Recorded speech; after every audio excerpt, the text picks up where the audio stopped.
Module 7, Treatment Adherence. Adherence to treatment is extremely important in dermatology. If people don't use things, they don't get better for the most part. Maybe divine intervention. However, basically, if you get them to use the drug properly, we know from clinical trials and experience in the clinical trials that patients can get better with certain drugs. If they're actually just using these drugs sort of half of the time, they're probably going to get half of the response. I want them to get the full 100% response. So they have to buy in, be part of my team or their team to be able to make this much better. So sometimes we see that patients have been doing quite well. Then all of a sudden they come to see us 3 to 6 months as the cycle goes, and we find that they're not doing as well.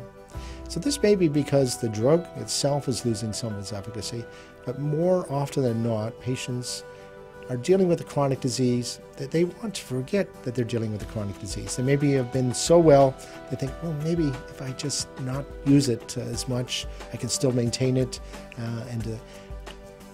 They often stop or play around with their drug or just plain forget. They've got the disease that's under control and they go, maybe I can skip some medication. Maybe I don't have to use it as much. I have to explore that with them and explain to them these drugs really only work if you are taking it the way it's designed to take it, such as some of the drugs are taken on a weekly basis, some are taken every 2 weeks, some are taken every 2 to 3 months, but they must follow the instructions that we've given them.